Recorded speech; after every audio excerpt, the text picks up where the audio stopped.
Hello everyone, मैं हूं शिवाली और आप देख रहे हैं नॉलेज प्लस यूट्यूब चैनल। तो आज हम आपके लिए लेके आए हैं यूजीपीजी में इंग्लिश लिटरेचर के अंतर्गत एक लेसन जिसका नाम है 7 स्टेप्स अराउंड द फायर, अग्नि के 7 फेरे, और जिसको रिटन किया है महेश दत्तानी ने।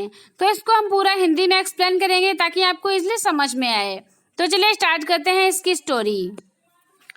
उमा एक सोशियोलॉजी की विद्यार्थी होती है जो कि अपना रिसर्च वर्क कर रही है, और सुरेश एक पुलिस प्रिटेंडेंट होता है। उमा ने जो सब्जेक्ट यूज़ किया है रिसर्च के लिए वो एक थर्ड जेंडर है। थर्ड जेंडर मतलब कि हिजड़ों को लेके है। और उमा जो है वो क्या करती है कि वो हिजड़ों के बारे में पूरा स्टडी करना चाहती है और एग्जैक्टली उनकी लाइफ कैसी होती है वो यह सब जानना चाहती है। वो लोग क्या क्या करते हैं, ये सारी चीज़ें। यहाँ यहाँ पर मनस्वामी एक कांस्टेबल हैं। यहाँ पर मनस्वामी जो होते हैं वो एक कांस्टेबल हैं जो कि उमा की बहुत हेल्प करते हैं। और जब प्ले स्टार्ट होता है तो उमा अनारकली से मिलने जाती है।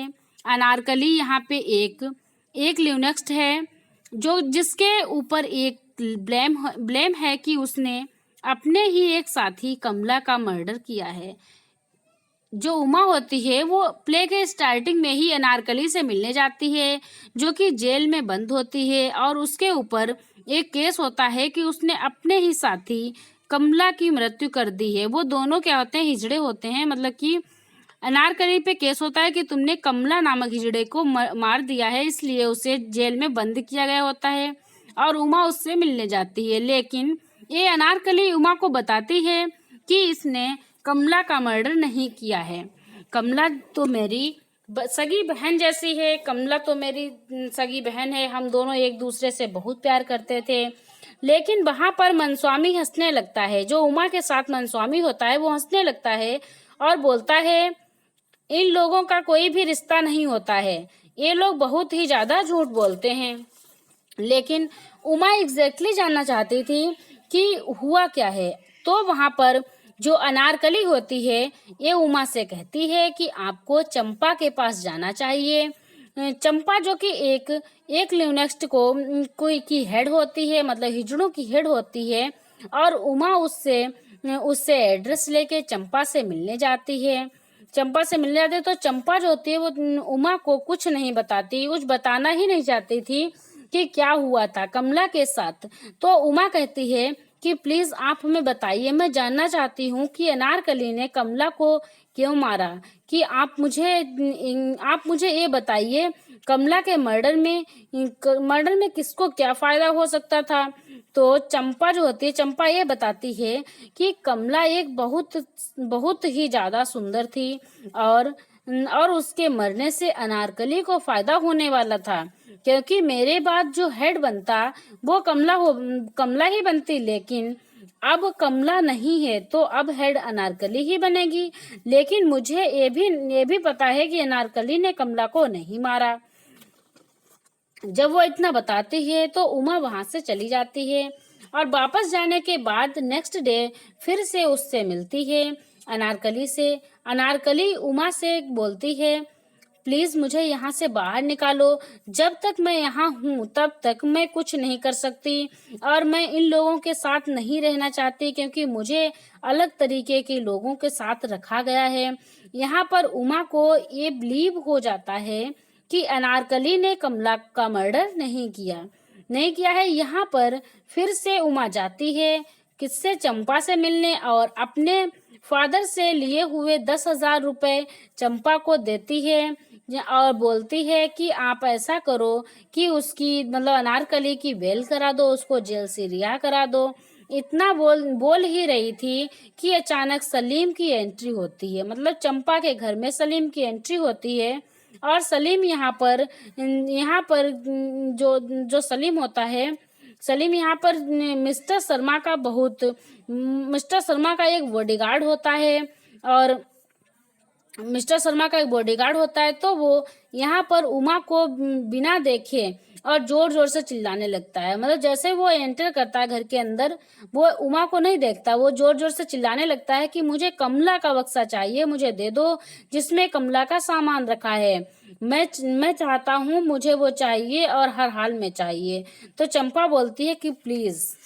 तो चंपा जो होती है वो कहती है प्लीज देखो, यहाँ हमारे गेस्ट बैठे हुए हैं। और सलीम बोलता है कि मैं नहीं जानता कि यहाँ कौन है। तो चंपा बताती है कि ये पुलिस प्रेटेंडेंट की वाइफ उमा राव है। इतना सलीम सुनता है और बोलता है ठीक है, मैं बाद में आऊंगा, और वहां से चला जाता है। अब उमा राव को ये डाउट हो जाता है कि सलीम का कमला से क्या लेना देना है। तो चंपा उसको बताती है कि सलीम हमेशा कमला को अपने घर लेकर जाता था। बोलती है अच्छा ठीक है। यहाँ पर चंपा जो होती है उमा से रुपीस नहीं लेती है वेल कराने के लिए, अनारकली की वेल कराने के लिए चंपा जो होती है उमा से पैसे नहीं लेती है। और उमा जो होती है वो मतलब कि सलीम को फॉलो करना शुरू कर देती है। सलीम को फॉलो करना शुरू कर देती है और इसके लिए वह क्या करती है, इसके लिए वो मनस्वामी को तैयार करती है। उसका पीछा करने के लिए मनस्वामी को तैयार करती है, जो कि कांस्टेबल होते हैं। उनसे बोलती है कि आप लोग उसके घर पर जाएंगे और तुम्हें बहाना बनाना है। मतलब कहती है कि आप लोगों को उसके घर पे जाना है और आपको बहाना बनाना है कि हम लोगों को ऑर्डर मिला है, इसलिए हम लोग यहाँ पर आए हुए हैं। मनस्वामी वैसा ही करता है उमा के कहने के अनुसार। और ये लोग जो होते हैं उन्हें फॉलो करते हैं। फॉलो करते करते मिनिस्टर के घर पहुंचते हैं जिनका नाम होता है मिस्टर शर्मा। वो लोग उनको फॉलो करते करते मिस्टर शर्मा के घर पर पहुंचते हैं। मिस्टर शर्मा के घर जाने के बाद उमा राव सलीम से पूछती है कि तुमने कमला को क्यों मारा। मैं तुम्हारी वाइफ से मिलना चाहती हूँ। मुझे ऐसा लगता है कि तुम्हारे और कमला के बीच में जो अफेयर था उसका पता तो तुम्हारी वाइफ को चल ही गया होगा और तुम्हारी वाइफ ने उसे मार दिया होगा या तुमने। तो यहाँ पर सलीम बोलता है कि मेरी वाइफ इस टाइम यहाँ नहीं है, वो गांव गई हुई है। जब वो आएगी तब मैं आपको उससे मिलवा दूंगा। इतना कहते ही वहां पर मिस्टर शर्मा आ जाते हैं और उमा राव से बोलते हैं कि तुम्हारे पास अगर ईयर अथॉरिटी का लेटर नहीं होगा तो मैं तुम्हें गिरफ्तार करवा दूंगा। और आप हैं कौन। तो उमा राव जो होती है और उमा यहाँ अपना इंट्रोडक्शन देती है। तो उमा अपना इंट्रोडक्शन देती है कि मैं पुलिस प्रिटेंडेंट सुरेश राव की वाइफ हूँ। और तो मिस्टर शर्मा बोलते हैं अच्छा तो आप डीसीपी राव की बहू हो।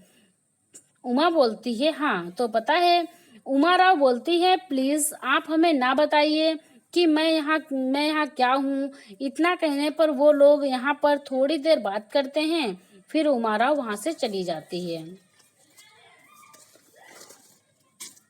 वापस आने के बाद सुरेश को पता चलता है कि किसी ने अनारकली की बेल करा दी है, लेकिन ये नहीं पता कि किसने बेल कराई है। और वो ये भी कहता है कि मैं इस मैटर में बिल्कुल नहीं पढ़ना चाहता हूँ, क्योंकि मेरे पास एक ही काम नहीं है कि मैं अनारकली की निगरानी करूं कि वो कहाँ है, कहाँ जाती है, कहाँ नहीं जाती है। और उमा यहाँ पर परेशान होती है। वापस ही वो चंपा के पास मिलने जाती है और चंपा से पूछती है कि अनारकली कहाँ है। तो वो बताती है कि अनारकली को मैंने नहीं निकाला है और मैं नहीं जानती हूँ कि वो कहाँ है। काफी प्रेशर डालने के बाद जब उमा उस पे काफी प्रेशर डालते है चंपा पे, तो चंपा बताती है कि अनारकली यहीं पर है, उसको बहुत मारा गया है, यहाँ तक कि उसकी नाक तक भी फोड़ दी गई है।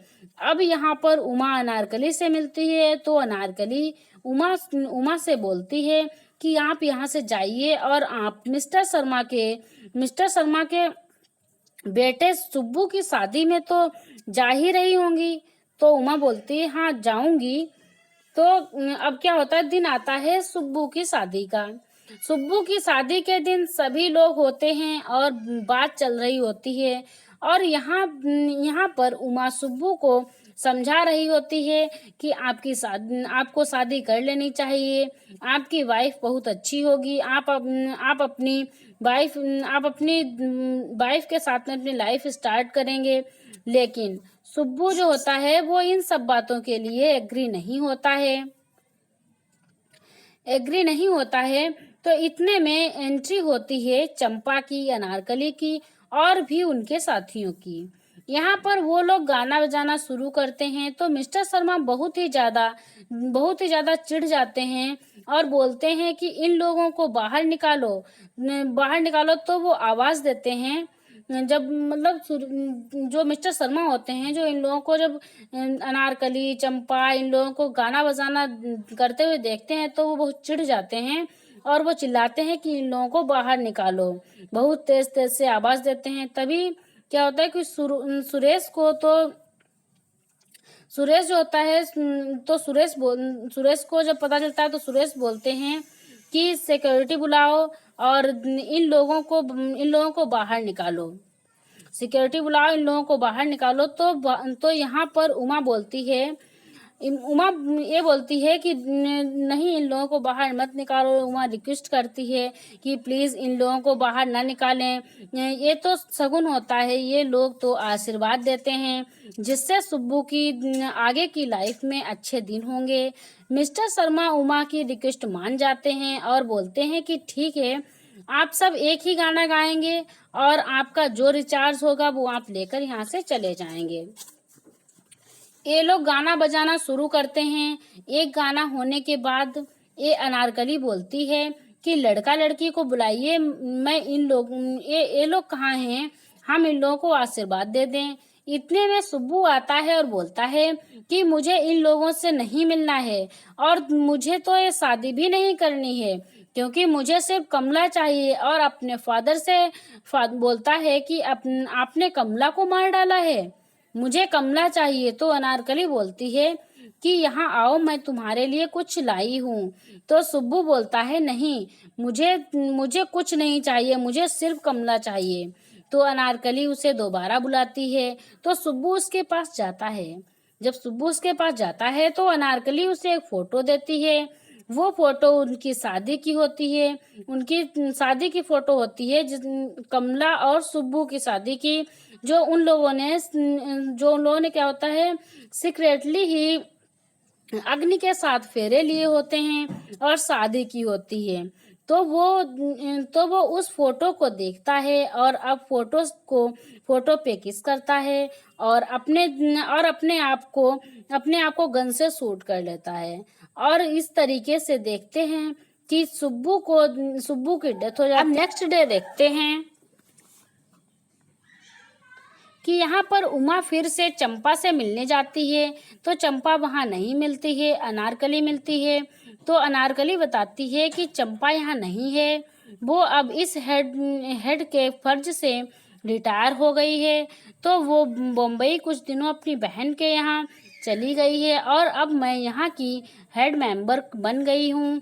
लेकिन जाने से पहले चंपा ने तुम्हारे लिए एक तावीज़ दिया है, तुम इसको पहन लो, जिससे तुम्हारी एक अच्छी संतान होगी और मतलब तुम्हारी एक अच्छी संतान होगी। और यहीं पर स्टोरी का एंड हो जाता है।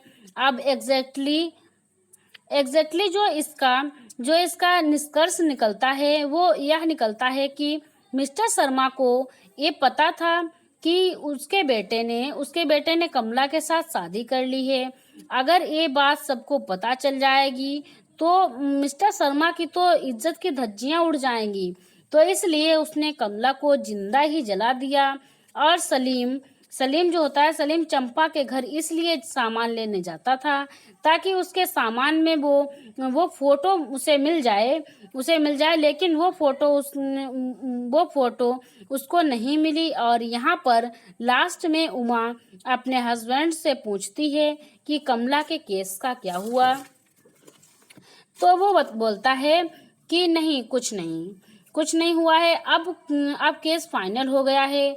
तो उमा सोचती है कि चंपा सही कहती थी कि आप अगर पता भी कर लेंगी, अगर आप पता भी कर लेंगी कि कमला को किसने मारा है, लेकिन फिर भी आप उसको अरेस्ट नहीं करा पाएंगी। तो और यहीं पर ये प्ले समाप्त हो जाता है। आई होप आपको वीडियो बहुत पसंद आया होगा और आपको स्टोरी भी समझ में आई होगी। अगर आपके माइंड में इससे रिलेटेड कोई क्वेश्चन है तो आप हमें कमेंट में पूछ सकते हैं। एंड आई होप आपको स्टोरी समझ में आई होगी। अगर आपको वीडियो अच्छा लगा हो तो वीडियो को लाइक करें, अगर आपको वीडियो हेल्पफुल लगा हो तो वीडियो को शेयर करें और फाइनली हमारे यूट्यूब चैनल को सब्सक्राइब करें ताकि आने वाली नेक्स्ट वीडियो आपको टाइम पर मिल जाए। और जिन्होंने सब्सक्राइब कर लिया उनको बहुत बहुत धन्यवाद। Thanks for listening my voice.